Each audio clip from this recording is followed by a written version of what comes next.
The marble floors of the Pentagon gleamed under the harsh fluorescent lights, their surface so polished I could see my own reflection staring back at me. My dress blues felt heavier than usual, the weight of 23 years of service pressing down on my shoulders like an invisible burden. The corridors buzzed with the quiet efficiency that only existed in the highest levels of military command, where every footstep carried purpose and every conversation held the weight of national security. I'd love to know which corner of the globe you're watching from. And if this story speaks to you, make sure to subscribe. Tomorrow's video is one you absolutely can't miss.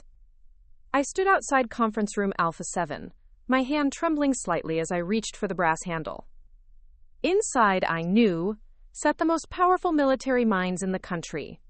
Joint Chiefs of Staff, department heads. And at the head of that imposing oak table would be General Patricia Westbrook, the first female 4-star general in Army history, a woman whose mere presence could silence a room full of colonels. The secretary, a sharp-faced woman in her 50s, glanced up from her computer screen. "Colonel Martinez, they're ready for you." "Colonel." The rank still felt surreal after all these years. I remembered when the idea of even making it to lieutenant seemed like reaching for the stars. Now here I was, about to enter a room where my entire future would be decided in the next 30 minutes. As I pushed open the heavy door, the conversation inside immediately ceased. 12 pairs of eyes turned toward me, their gazes sharp and assessing. The room smelled of leather-bound reports and strong coffee, with an undertone of the kind of tension that only existed when careers hung in the balance. "Colonel Elena Martinez," General Westbrook's voice cut through the silence like a blade. She didn't look up from the thick files spread open before her. "Please, take a seat." I walked to the single empty chair at the far end of the table, my footsteps echoing against the high ceiling. The walls were lined with portraits of military legends, their painted eyes seeming to judge every move I made. Washington, Grant, Patton, MacArthur, men who had shaped the very foundation of American military might. General Westbrook finally raised her head, her steel-gray eyes meeting mine across the expanse of polished wood. She was smaller than I had expected, barely 5'4", but there was something in her bearing that commanded absolute attention. Her silver hair was pulled back in a regulation bun, and 3 rows of ribbons decorated her chest, each one representing a story of service and sacrifice. "Colonel Martinez," she began, her voice carrying the authority of someone who had never needed to raise it to be heard. "Your record is impressive."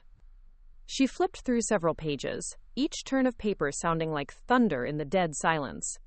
Distinguished Service Cross, Bronze Star with V device, 2 Purple Hearts, Combat Infantry Badge, Ranger Tab, Special Forces Tab, Airborne Wings. She paused, letting each accolade hang in the air. 3 successful deployments to Afghanistan, 2 to Iraq, 1 classified operation that I'm not at liberty to discuss, but which earned you the respect of some very important people in very high places. My heart hammered against my ribs. This was it. 23 years of grinding through mud, blood, and bureaucracy had led to this moment. Every pre-dawn run, every night spent studying tactical manuals by flashlight, every bullet that had come too close. It all converged here in this sterile room, with its smell of power and its weight of expectation. "Your commanding officers speak of you in terms that border on reverence," General Westbrook continued. "Colonel Henderson calls you the finest tactical mind he's ever served with. General Morrison says you have an instinct for leadership that can't be taught. Major General Rodriguez describes your performance under fire as nothing short of extraordinary." She closed the file with a sharp snap that seemed to echo through my bones. The silence stretched on, each second feeling like an eternity. The other officers around the table remained motionless, their faces unreadable masks of professional composure. "But there's something else in your file, Colonel," General Westbrook said, her tone shifting slightly. "Something that caught my attention more than all the medals and commendations combined." She opened a different folder, this one thinner, older. My breath caught in my throat as I recognized the faded Military Academy application packet, the one I had submitted 27 years ago, as an 18-year-old girl from a small town in New Mexico who dreamed of something bigger than the desert horizon. "Your personal statement," she said, pulling out a yellowed piece of paper. Written when you were just a teenager applying to West Point. Would you like me to read it aloud? I nodded, not trusting my voice to remain steady. I want to serve my country, not because it's expected of me, but because I believe that true honor comes from standing between danger and those who cannot stand for themselves. My family thinks I'm chasing an impossible dream, but I know that impossible is just another word for untested. The words hit me like a physical blow. I remembered writing them in my childhood bedroom, surrounded by military history books I had checked out from the tiny town library. I remembered the dreams that seemed so vast and untouchable, the way they filled up every corner of my teenage heart with a fierce, burning hope. General Westbrook set the paper down carefully, as if it were made of something precious and fragile. Tell me, Colonel, do you still believe that? Do you still believe that impossible is just another word for untested? Yes, ma'am, I managed, my voice barely above a whisper. She nodded slowly, then looked around the table at the other officers. Something passed between them, a silent communication that spoke of decisions already made and futures already determined. Good, General Westbrook said, and for the first time since I had entered the room, she smiled. It was a small expression, barely visible, but it transformed her entire face. Because what we're about to ask of you would be considered impossible by most people. She stood up, and immediately every other officer in the room followed suit. The scraping of chairs against marble filled the air, but underneath it I could hear the rapid beating of my own heart. Colonel Elena Martinez, General Westbrook said, her voice taking on a formal cadence that seemed to fill every corner of the room. By order of the Secretary of Defense, and with the full approval of the Joint Chiefs of Staff, you are hereby selected to lead Operation Desert Shield, the most critical special operations mission currently in development. The words seemed to hang in the air like smoke, taking forever to penetrate my consciousness. Operation Desert Shield. I had heard whispers of it in classified briefings, fragments of intelligence that painted a picture of a mission so sensitive, so crucial, that only a handful of people in the entire military knew it existed. This operation will require you to work directly with international partners, General Westbrook continued. You will have command authority over Joint Special Forces units from 3 allied nations. You will report directly to this office, bypassing all normal chains of command. The success or failure of this mission could fundamentally alter the balance of power in the Middle East. I felt the weight of every eye in the room pressing down on me. These were men and women who had seen everything the military had to offer, who had climbed to heights that most soldiers could only dream of reaching. And they were all looking at me, waiting for my response to an offer that would change everything. But in that moment, as I stood in that marble-lined room surrounded by the most powerful military leaders in the world, my mind wasn't focused on the mission or the responsibility or even the incredible honor being bestowed upon me. Instead, I was thinking about a small house in Albuquerque, about a dinner table where laughter had once cut through my dreams like a knife, about faces that had looked at me with such certainty that I would never amount to anything more than a foolish girl with impossible aspirations. General Westbrook stepped closer, close enough that I could see the network of fine lines around her eyes, the evidence of decades spent making decisions that affected thousands of lives. And then she said 5 words that would change everything, 5 words that would prove, once and for all, that impossible really was just another word for untested. Welcome to the big leagues. The summer I turned 8, my grandfather took me to see the Thunderbirds perform at Kirtland Air Force Base. The New Mexico sky stretched endlessly above us, a canvas of brilliant blue that seemed to go on forever, broken only by the silver streaks of F-16 Fighting Falcons, cutting through the air with precision that took my breath away. I sat on Grandpa Joe's shoulders, my small hands gripping his weathered baseball cap as the jets roared overhead in perfect formation. The sound was deafening, a thunderous symphony that I felt in my chest, in my bones, in the very core of who I was. When the lead pilot pulled into a vertical climb that seemed to defy every law of physics I thought I understood, something inside me shifted permanently. "Mija," Grandpa Joe said, his voice barely audible over the engine noise. "You see that? That's what discipline looks like. That's what happens when people refuse to accept limitations." Quote, Grandpa Joe had served in Vietnam as a helicopter mechanic with the 1st Cavalry Division. He never talked much about the war itself, the fighting, the fear, the friends he'd lost. But he spoke constantly about the brotherhood, the sense of purpose, the feeling of being part of something infinitely larger than yourself. His workshop behind our house was filled with military memorabilia, faded photographs of young men in jungle fatigues, a Purple Heart tucked away in a small wooden box, and detailed models of every helicopter the Army had ever flown. That workshop became my sanctuary. While other kids my age were playing video games or watching cartoons, I spent hours listening to Grandpa Joe explain the intricate mechanics of rotor systems and the tactical advantages of different aircraft configurations. He taught me to read topographical maps, to understand military time, and to appreciate the chess-like complexity of battlefield strategy. A lot of love and effort went into bringing this story to life. If you're enjoying it, we'd be so grateful if you'd subscribe to our channel. Now, back to where we left off. The military isn't just about fighting, he would say, his calloused hands guiding mine as we assembled another model helicopter. It's about solving problems that nobody else can solve. It's about making impossible decisions under impossible pressure. It's about standing up when everyone else sits down. My fascination grew beyond aircraft into every aspect of military life.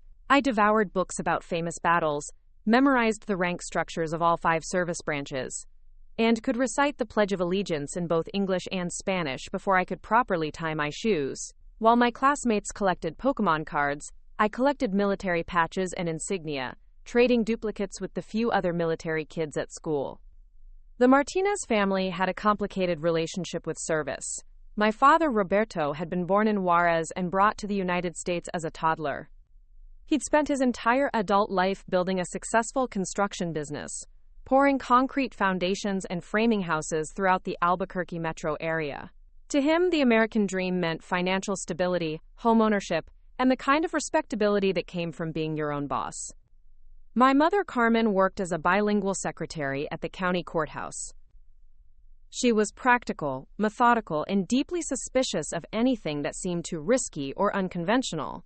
Both of my parents had sacrificed enormously to give their children opportunities they'd never had, and they expected those opportunities to be used wisely, which, in their minds, meant safely. My younger brother, Diego, was everything my parents had hoped for in a child. He was academically gifted, socially adept, and showed early signs of interest in following Dad into the family business. At 10 years old, he could already read blueprints and knew the difference between rebar and structural steel. He was their golden boy, their proof that the Martinez family was ascending in American society. And then there was me, Elena, the dreamer, the one who stared at the sky instead of focusing on her homework, who talked about faraway places and dangerous missions instead of college majors and career prospects. The first time I announced my intention to join the military, I was 12 years old. We were sitting around the dinner table in our modest ranch house, the smell of my mother's green chile enchiladas filling the warm air. Diego was excitedly describing a construction project he'd helped Dad with over the weekend, and my parents were beaming with pride. "I want to be a soldier," I said during a brief lull in the conversation. The room went completely silent. Mom stopped mid-chew, her fork suspended halfway between her plate and her mouth. Dad's expression shifted from contentment to confusion, as if I had suddenly started speaking a foreign language. "¿Qué dijiste?" Mom asked, even though I knew she had heard me perfectly. "I want to serve in the military," I repeated, more firmly this time. "I want to be an officer, maybe special forces, or maybe a pilot like the Thunderbirds." Diego giggled, the sound sharp and dismissive. "Girls can't be soldiers, Elena. Don't be stupid." "That's not true," I shot back, my cheeks burning. "There are women in the military, lots of them." Dad set down his fork and studied me with the same expression he wore when examining a problem with a construction project. Analytical, patient, but ultimately skeptical. "Maya," he said slowly, "the military is not for people like us. It's dangerous. It's unpredictable. You could get hurt or worse." He paused, searching for words that would penetrate my stubborn certainty. "Besides, you're smart. You could be a teacher or work in an office, something safe, something stable." But I don't want to be safe, I protested. I want to do something important, something that matters. Mom reached across the table and placed her hand over mine. Her fingers were soft but strong, marked by years of typing and filing and taking care of everyone around her. Elena, you're just a little girl with a big imagination, she said, her voice gentle but firm. When you get older, you'll understand that imagination and reality are two different things. The military is for boys from military families. It's not for girls like you. That night I lay in my narrow twin bed staring at the ceiling, my mind racing with frustration and determination in equal measure. Through the thin walls I could hear my parents talking in low, worried voices in the kitchen. I caught fragments of their conversation.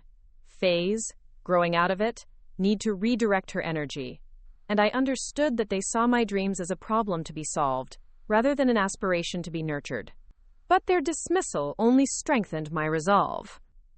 If anything, it crystallized something inside me that had been forming slowly over months of watching air shows and building model aircraft and listening to Grandpa Joe's stories.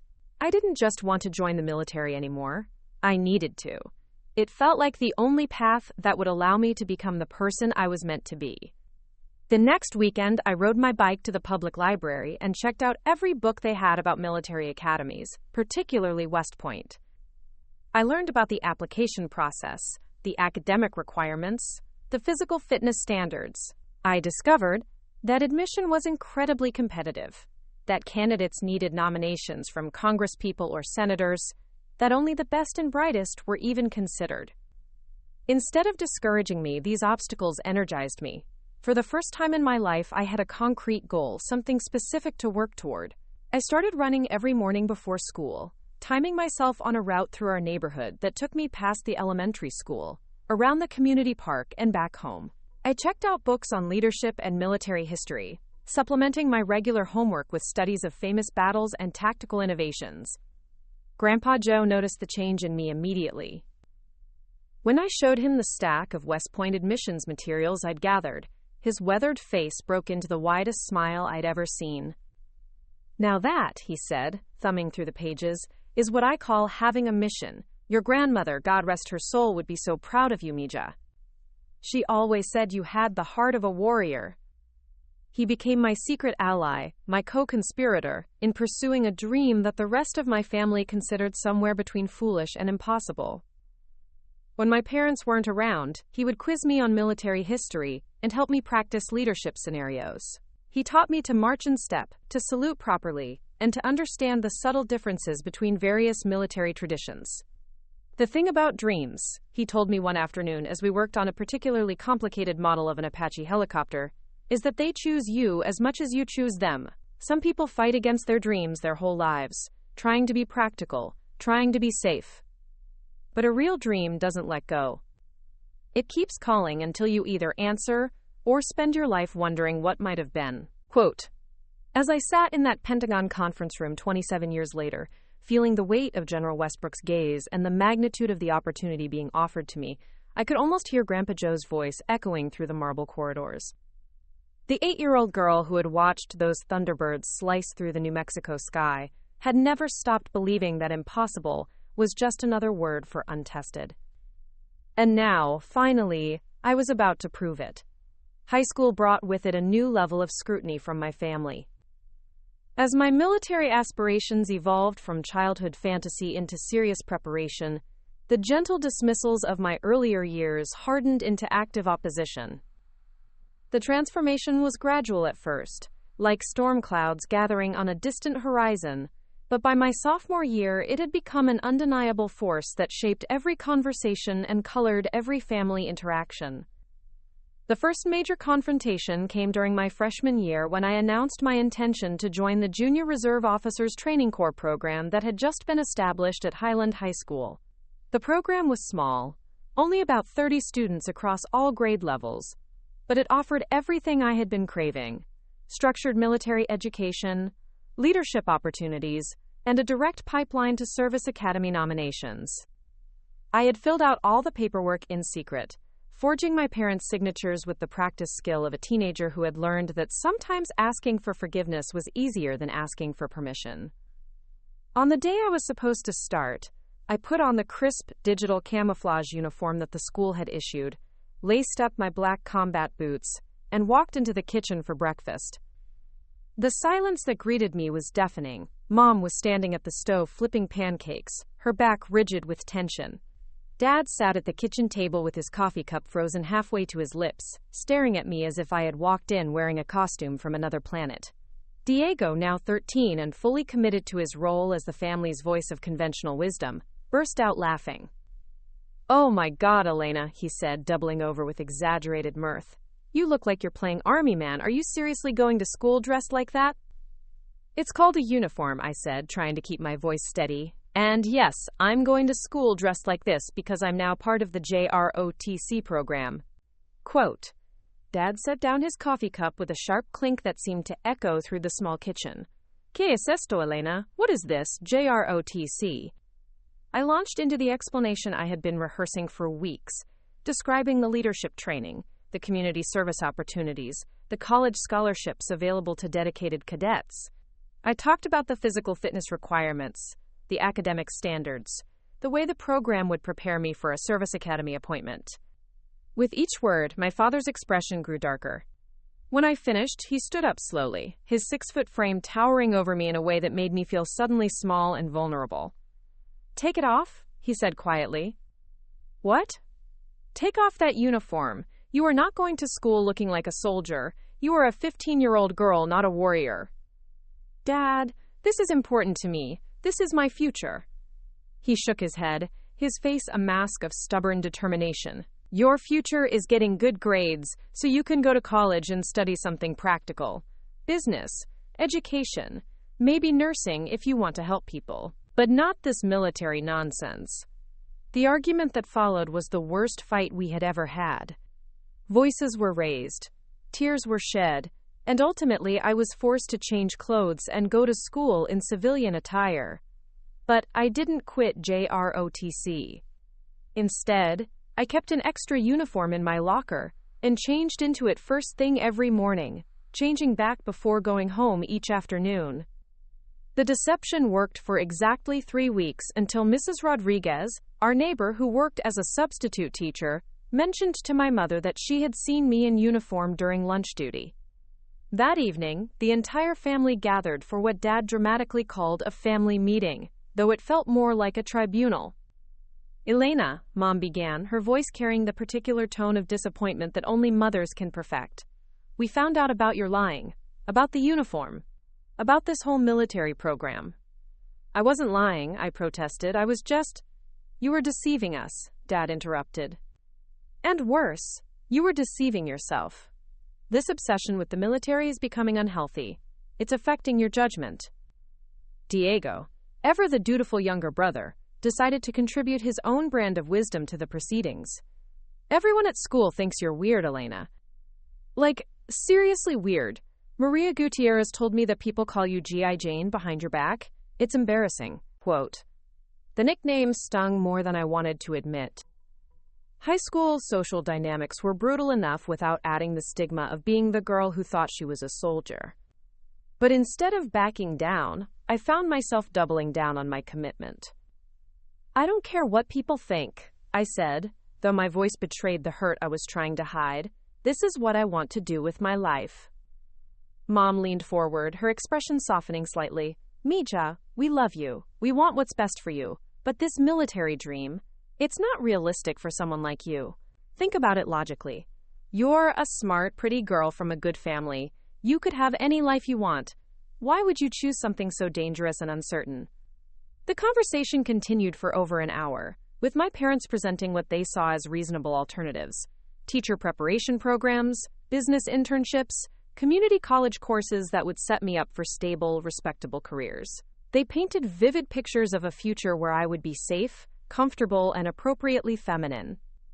But with each suggestion, I felt something inside me hardening into an unbreakable resolve.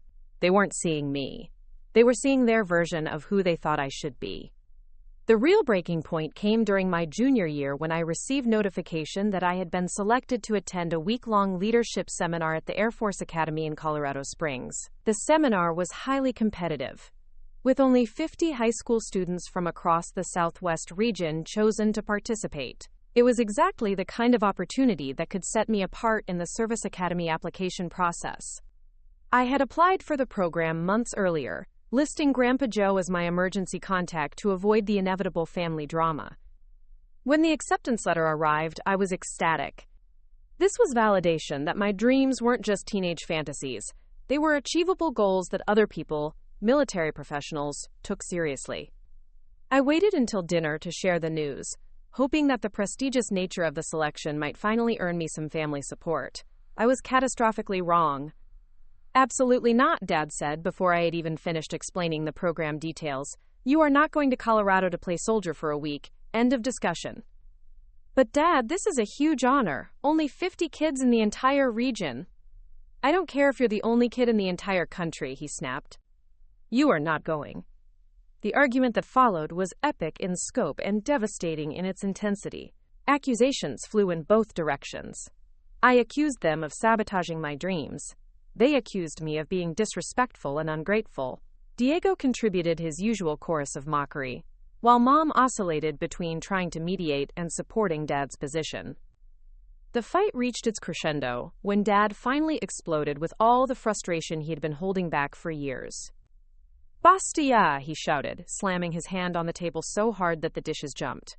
"Enough of this foolishness. You want to know the truth, Elena? The truth is that girls like you don't become soldiers. Girls from families like ours don't go to military academies. We are not that kind of people. We are hardworking, practical people who keep our feet on the ground and our heads out of the clouds." His words hit me like physical blows, each one designed to demolish the confidence I had spent years building. But it was what he said next that truly shattered something inside me. "You think you're special, but you're not. You think you're different, but you're just a teenage girl with delusions of grandeur. The sooner you accept reality, the sooner you can start building a real life."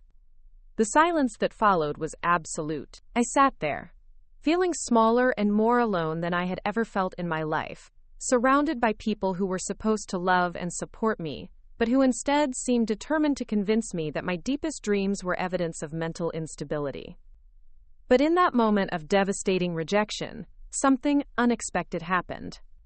Instead of crushing my spirit, their words crystallized my determination into something diamond-hard and unbreakable. If they couldn't see my potential, if they refused to believe in my capabilities, then I would simply have to prove them wrong on my own. I stood up from the table slowly, my voice steady despite the tears streaming down my face. "You're right about one thing, Dad," I said quietly. "I am different, and I'm going to spend the rest of my life proving just how different I can be." That night, I called the Air Force Academy program coordinator and accepted my spot in the leadership seminar. I also called Grandpa Joe, who picked me up at 5 in the morning on the day of departure and drove me to the airport without saying a word to my parents. As our plane lifted off from Albuquerque International, I pressed my face to the window and watched my hometown shrink into a collection of tiny lights scattered across the desert floor. Somewhere down there was my family, probably eating breakfast and pretending that their daughter wasn't flying toward a future they refused to acknowledge. But I was done needing their permission to chase my dreams. From that moment forward, I would build my own support system, create my own opportunities, and forge my own path toward the impossible.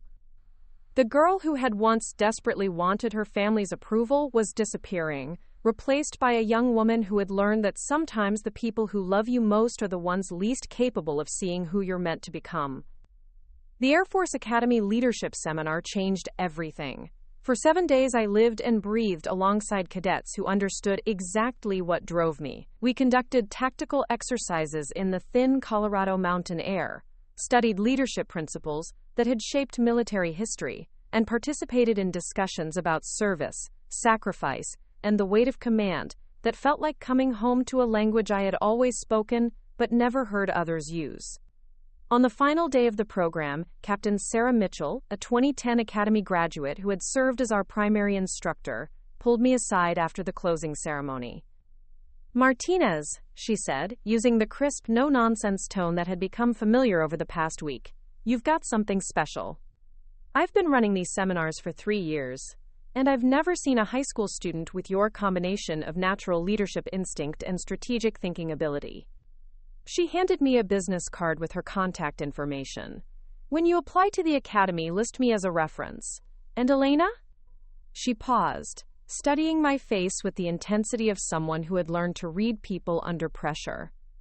Don't let anyone convince you that you don't belong here. The military needs leaders like you. I flew back to Albuquerque with that business card in my wallet and a confidence in my chest that felt unshakable. For the first time in my life, I had spent a week surrounded by people who saw my military aspirations not as delusions, but as destiny. I had proof that I could compete with the best, that my dreams were not only achievable but inevitable.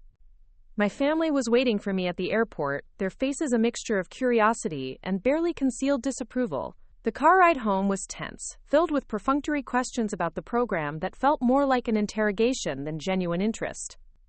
So, Mom said as we pulled into our driveway, did this little adventure get the military out of your system?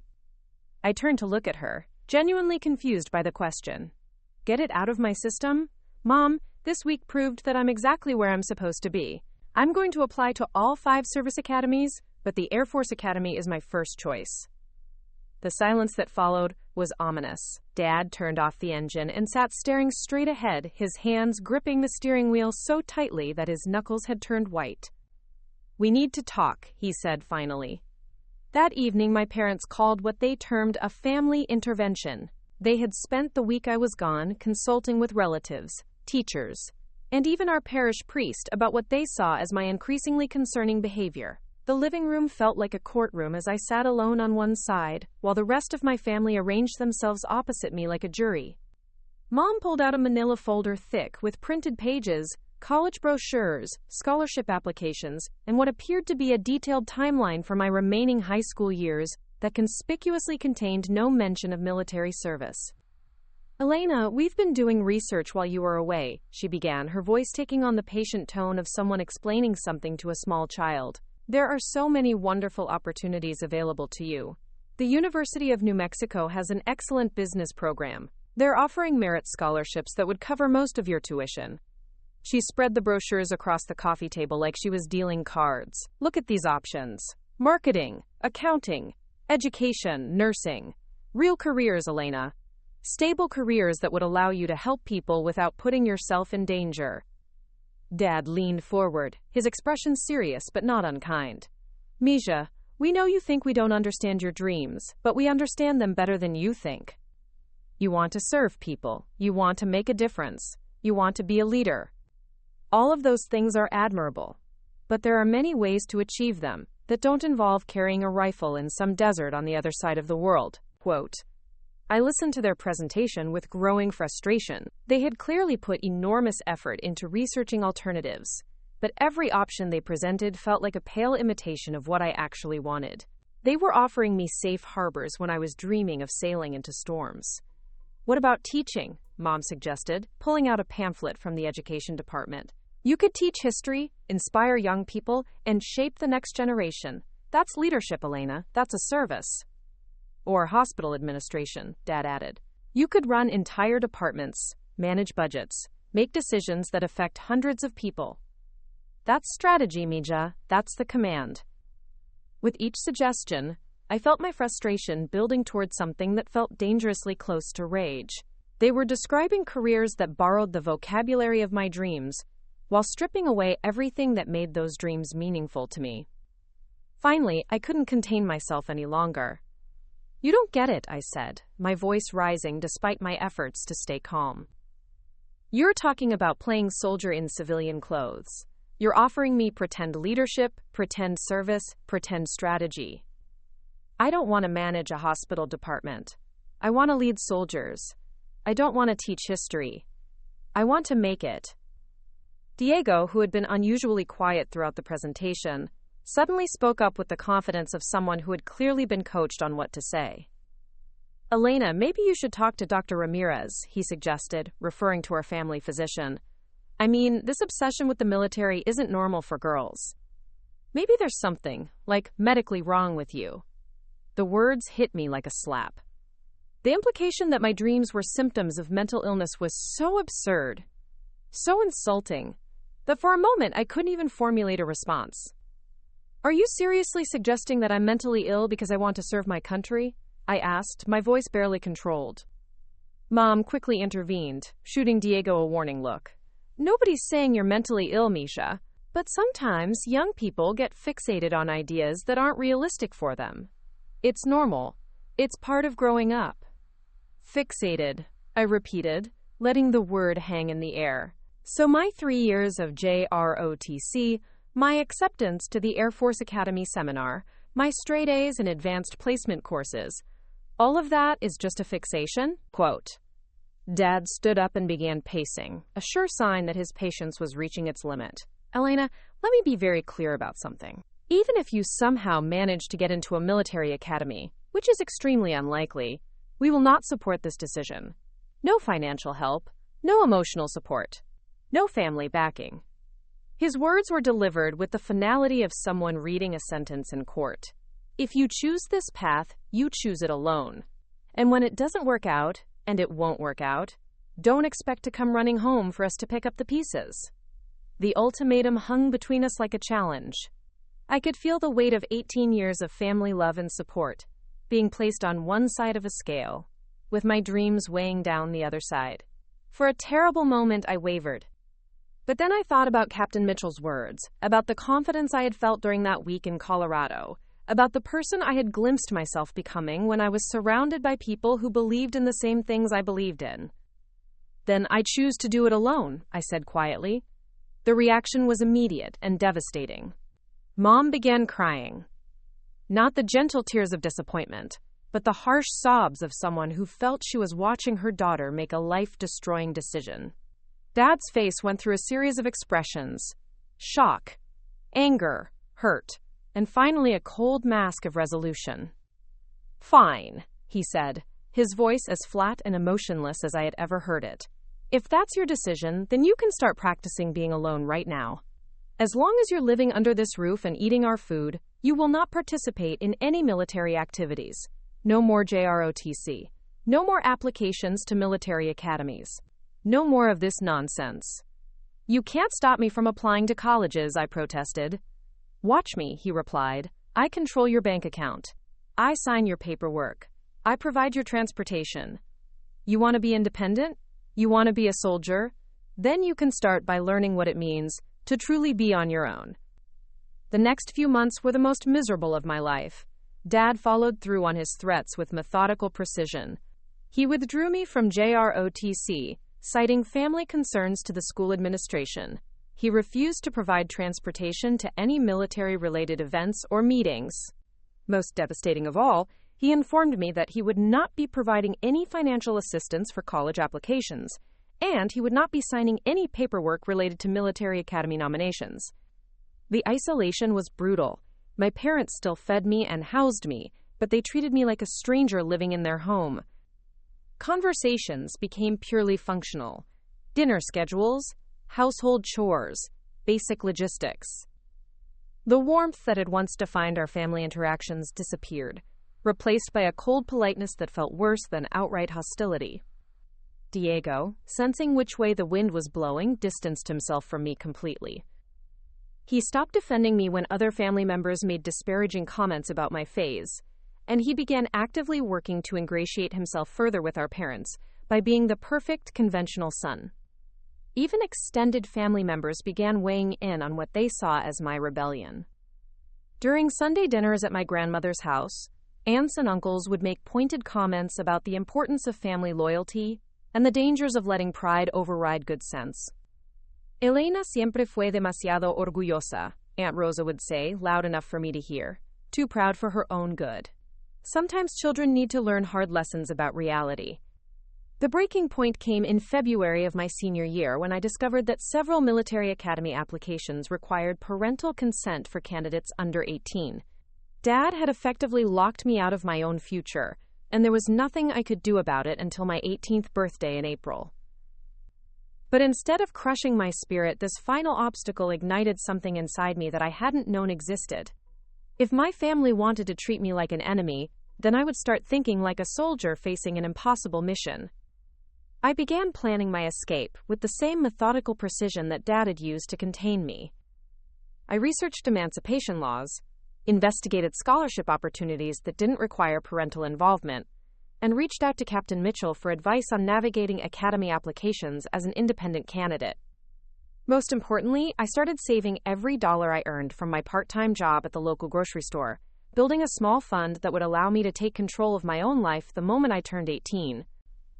On the night before my 18th birthday, I sat in my childhood bedroom surrounded by packed boxes and a detailed plan that would take me from Albuquerque to West Point in less than 6 months. Tomorrow, I will become legally independent.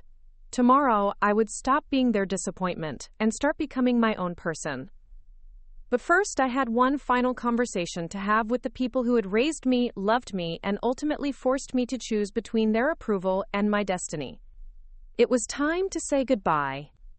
My 18th birthday arrived on a Tuesday in April with no fanfare, no celebration, and no acknowledgement from my family beyond Mom leaving a small wrapped gift on my dresser, a simple silver cross necklace that had belonged to my grandmother. There was no card, no birthday wishes, just a piece of jewelry that felt more like a final blessing than a celebration. I spent the morning at the Social Security office, the DMV, and the bank, systematically severing every legal tie that connected my future to my parents' approval. By noon, I had my own checking account, a cell phone plan in my name, and a stack of college application forms that I could finally submit without requiring anyone's signature but my own. The first call I made was to Captain Mitchell. She answered on the second ring, her voice carrying the same crisp authority I remembered from Colorado. "Martinez," she said, and I could hear the smile in her voice. "I was wondering when I'd hear from you. Please tell me you're calling with good news." "I'm 18 as of this morning, ma'am," I said, standing in the parking lot of the bank with my new debit card in my hand. "I'm ready to submit my academy applications." "Outstanding. How's your family handling your decision?" I paused, looking across the street toward the mountains that had surrounded my entire life. "They're not, ma'am. I'm doing this completely on my own." The silence on the other end stretched long enough that I wondered if the call had dropped. When Captain Mitchell finally spoke, her voice had shifted into something softer but infinitely more serious. "Elena, I need you to understand something. What you're about to undertake is going to be the hardest thing you've ever done, and it's going to be harder because you're doing it without a support system. Are you absolutely certain this is what you want?" "Yes, ma'am, more certain than I've ever been about anything." "Then let's get you into West Point." Quote, "The next 6 months became a blur of applications, interviews, physical fitness tests, and a level of academic preparation that pushed me beyond every limit I thought I had. Captain Mitchell became my unofficial guidance counselor, connecting me with other academy graduates who could provide insights into the application process and helping me navigate the complex web of congressional nominations and recommendation letters. The physical requirements alone were daunting. West Point demanded excellence in everything from push-ups and sit-ups to a 2-mile run, and my small-town gym with its ancient equipment wasn't going to be sufficient. I started training at 5 every morning, running through the desert hills around Albuquerque until my lungs burned and my legs felt like concrete. I supplemented my high school curriculum with additional math and science courses at the community college, paying for them with money I earned working double shifts at the grocery store on weekends. My days became 18-hour marathons of school, work, study, and training, but for the first time in my life, every minute felt purposeful. The most challenging part wasn't the physical preparation or even the academic rigor. It was the complete isolation from everything that had once defined my world. I still lived at home, but my parents and I existed in parallel universes. We shared the same house but inhabited completely different realities. They would talk around me at dinner, discussing Diego's latest achievements or Mom's work at the courthouse, carefully avoiding any acknowledgement of my activities. When I received my congressional nomination letter in November, I celebrated alone in my bedroom, staring at the official seal and trying to process the magnitude of what I had accomplished. The nomination interview had been particularly surreal. Congressman Martinez, no relation, despite the shared surname, had asked me pointed questions about my motivation for service and my family's military background. When I explained that I had no family military tradition and was pursuing this path despite rather than because of family expectations, his expression had shifted from routine interest to genuine curiosity. Most candidates I interview come from military families or have strong parental support, he had said, leaning back in his leather chair. You're telling me you're doing this entirely on your own initiative? Yes, sir. My family believes I'm making a mistake, but I believe this is my calling. He nodded slowly, making notes in my file. That takes a special kind of courage, Miss Martinez. The kind of courage we need in our officer corps. 2 weeks later, the nomination letter arrived. The acceptance call from West Point came on a Friday in March, exactly 11 months after I had declared my independence from my family's expectations.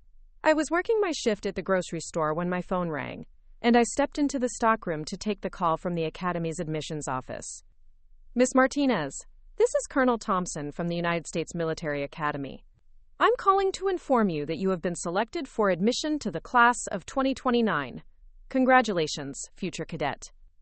I stood there among the boxes of canned goods and paper towels, holding a phone that had just delivered the words I had dreamed of hearing for 6 years. The woman on the other end was talking about reporting dates and preparation requirements, but her voice seemed to be coming from very far away. When I finally emerged from the stockroom, my manager took one look at my face and asked if I needed to go home early. I shook my head and finished my shift, but I spent the rest of the afternoon moving through the familiar motions of stocking shelves and helping customers while my mind tried to process the reality that I was going to be a West Point cadet. That evening, I sat at the dinner table with my family, the acceptance packet hidden in my backpack upstairs. Part of me wanted to share the news, to see if this ultimate validation might finally bridge the gap that had opened between us. But a larger part of me understood that this moment belonged to me alone. Instead, I listened to Diego talk about his upcoming graduation and his plans to start working construction with Dad over the summer. I watched my parents' faces light up as they discussed his practical, sensible future, and I realized that their vision of success and mine would never align. After dinner, I called Grandpa Joe.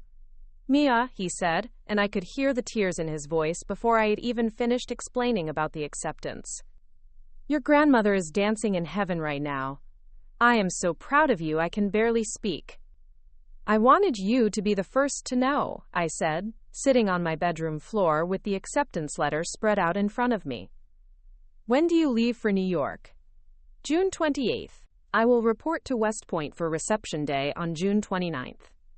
And your parents? I was quiet for a long moment, staring at the letter that represented everything I had worked for and everything my family had tried to prevent. I haven't told them yet. I'm not sure I'm going to. Grandpa Joe sighed, the sound heavy with understanding and sadness. Elena, they love you. They're scared and they're wrong, but they love you. I know, Grandpa, but love isn't always enough. The final months of high school passed in a strange, suspended reality. I attended graduation ceremonies and senior events like any other student, but I felt like an actor playing a role. My real life was happening in the early morning training sessions, the correspondence with my future squad leader at West Point, and the slow accumulation of everything I would need for my new life as a cadet. 3 weeks before my departure date, I finally told my parents. We were eating breakfast on a Saturday morning when I set the West Point acceptance letter on the kitchen table next to the salt and pepper shakers. The silence that followed was so complete that I could hear the refrigerator humming in the background. Dad picked up the letter and read it slowly, his expression cycling through disbelief, anger, and finally a kind of resigned exhaustion. So you did it, he said, setting the letter down carefully. You actually did it. Yes, I did it. Mom reached for the letter, her hands shaking slightly as she read the official language of congratulations and reporting instructions. When do you leave? She asked, her voice barely above a whisper. June 28th. I fly to New York the next morning. And you've already decided to go. It wasn't really a question, but I answered anyway. Yes, I've decided to go. The conversation that followed was unlike any we had ever had. There was no shouting, no dramatic ultimatums, no tears. Instead, there was a kind of sad formality, as if we were negotiating the terms of a business arrangement rather than discussing the future of their daughter. Dad asked practical questions about my living arrangements and financial aid. Mom wanted to know about safety protocols and communication policies. Diego, surprisingly, seemed genuinely impressed by the competitiveness of the acceptance, though he was careful not to be too enthusiastic in front of our parents. "So you're really going to be an army officer," he said, shaking his head in what might have been admiration or disbelief. "That's the plan." "And after that?" I looked around the kitchen where I had eaten thousands of meals, where I had first announced my military dreams at the age of 12, where I had endured years of gentle discouragement that had hardened into active opposition. "After that, I'm going to serve my country for as long as they'll have me. I'm going to lead soldiers. I'm going to make the kind of decisions that matter. I'm going to become the person I was always meant to be." Dad nodded slowly, and for just a moment, I saw something in his expression that might have been pride. "Well," he said finally, "if you're going to do this thing, you might as well do it right." It wasn't exactly a blessing, but it wasn't a curse either. It was acknowledgement, and after 6 years of fighting for even that much recognition, it felt like a victory. On June 28th, Grandpa Joe drove me to the airport. My parents came to see me off, standing awkwardly in the departure area as if they weren't quite sure what their role was supposed to be at this moment. Mom hugged me tightly, whispering in my ear that she would pray for me every day. Dad shook my hand formally, then pulled me into a brief, stiff embrace. "Make us proud, Mija," he said, and I understood that this was as close to approval as I was ever going to get. As my plane lifted off from Albuquerque, I pressed my face to the window and watched the desert landscape fall away beneath me. Somewhere down there was the girl who had spent 6 years fighting for the right to chase her dreams. But the person on that plane was someone new. Someone who had learned that the only approval that truly mattered was the kind you gave yourself. 24 hours later, I would be standing in formation at West Point, beginning the transformation that would eventually lead me to that conference room in the Pentagon, where a 4-star general would speak 5 words that would change everything. But that morning, flying east toward a future I had built entirely with my own hands, I was simply Elena Martinez, 18 years old and finally, completely free. The years between West Point and that Pentagon conference room passed like scenes from someone else's life, a blur of deployments, promotions, and achievements that the 18-year-old girl boarding that plane in Albuquerque could never have imagined. West Point had been everything I expected and nothing I was prepared for. The academic rigor pushed my mind beyond its limits, while the military training forged my character in ways that civilian education never could have accomplished. I graduated 5th in my class, commissioned as a second lieutenant in military intelligence with a specialty in counterterrorism operations. My first assignment took me to Fort Bragg, where I spent 2 years learning the intricate dance between intelligence gathering and special operations support. The work was classified, dangerous, and exactly what I had dreamed of doing since I was 8 years old, watching those Thunderbirds slice through the New Mexico sky. My first deployment came 18 months after commissioning 6 months in Afghanistan, supporting Special Forces operations along the Pakistani border. The reality of combat was nothing like the movies or even Grandpa Joe's carefully edited war stories. It was terror and boredom in equal measure, punctuated by moments of clarity so intense they seemed to slow time itself.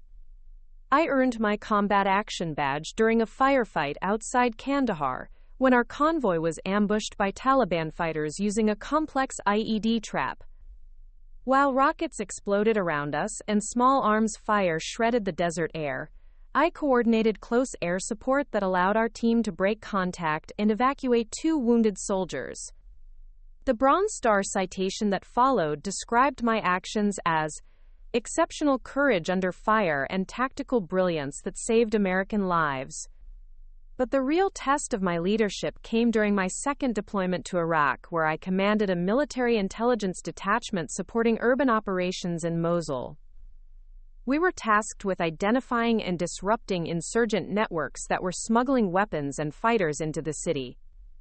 The work required a delicate balance of cultural sensitivity, tactical precision, and split-second decision-making that could mean the difference between mission success and catastrophic failure. The operation that defined my career happened on a scorching Tuesday in July. Intelligence had identified a high-value target, a bomb maker responsible for several attacks on coalition forces, who was scheduled to meet with his network leadership in a heavily populated residential area. The challenge was extracting actionable intelligence without endangering civilian lives or alerting the broader insurgent network to our capabilities. I developed a surveillance plan that positioned my team in 3 separate locations, each one offering unique perspectives on the target building while maintaining operational security. For 6 hours, we tracked the movements of every person entering and leaving the compound, building a real-time map of the insurgent network that exceeded our wildest intelligence expectations. When the moment came to act, I had to make a decision that weighed tactical advantage against human life. The target was moving through a crowded marketplace, surrounded by women and children going about their daily routines. A direct action raid would have guaranteed capture but risked civilian casualties. Instead, I coordinated with local Iraqi security forces to execute a precision arrest that isolated the target without firing a single shot. The intelligence we gathered from that operation led to the dismantling of the entire weapons smuggling network and prevented what post-mission analysis estimated would have been dozens of future attacks. The Distinguished Service Cross I received 6 months later was nice, but the real reward was the knowledge that careful planning and patient execution had saved both American and Iraqi lives. Each deployment, each mission, each decision under pressure added another layer to the officer I was becoming. I learned to speak Arabic well enough to conduct interrogations without translators. I mastered the complex art of joint operations, working seamlessly with Navy SEALs, Marine Raiders, and CIA operatives. Most importantly, I learned to trust my instincts, the same instincts that had told me at 8 years old that impossible was just another word for untested. The promotions came faster than anyone had predicted: captain at 26, major at 30, lieutenant colonel at 34. Each rank brought new responsibilities, more complex missions, and deeper involvement in the strategic planning that shaped American military operations around the world. My specialty evolved from tactical intelligence to strategic analysis, and I found myself briefing generals and Pentagon officials on threat assessments that influenced policy at the highest levels of government. I earned a master's degree in international relations from Georgetown while stationed in Washington, writing my thesis on asymmetric warfare in urban environments based on my combat experience in Iraq and Syria. By the time I reached the rank of colonel, I was commanding a joint intelligence task force with over 200 personnel from all service branches. My area of responsibility covered counterterrorism operations across 3 different geographic combatant commands, and my assessments were being read by the Secretary of Defense and the National Security Council. But success in the military isn't just measured in promotions and awards. It's measured in the lives you save and the missions you accomplish. During my tenure as task force commander, my unit disrupted over 40 terrorist plots, captured or killed 37 high-value targets, and provided intelligence that protected countless American service members and foreign civilians. The mission that brought me to General Westbrook's attention happened just 6 months before that Pentagon meeting. We had been tracking a terrorist financier who was moving money through a complex network of shell companies and cryptocurrency exchanges. Traditional financial intelligence methods had failed to penetrate his operation, but my team developed an innovative approach that combined signals intelligence, human intelligence, and advanced data analytics. The breakthrough came when we identified a pattern in the terrorists' communication habits that revealed the location of a major financing meeting in Eastern Europe. Working with international partners, we coordinated a joint operation that captured not just the financier, but the entire leadership structure of his network. The operation was so successful that it became a case study taught at the National War College. 3 weeks after that mission, I received the call summoning me to the Pentagon for what was described as a, quote, career development discussion. I had no idea that I was being considered for selection to lead Operation Desert Shield, the classified mission that General Westbrook had described as potentially altering the balance of power in the Middle East. Standing in that conference room, listening to General Westbrook outline the scope and importance of the mission I was being offered, I felt the weight of every decision that had brought me to that moment. 23 years of service, from that nervous 18-year-old reporting to West Point to the seasoned colonel being entrusted with one of the military's most sensitive operations. But, as General Westbrook spoke those 5 words, "Welcome to the big leagues," my mind wasn't focused on the tactical challenges ahead or the strategic implications of the mission. Instead, I was thinking about a phone call I needed to make.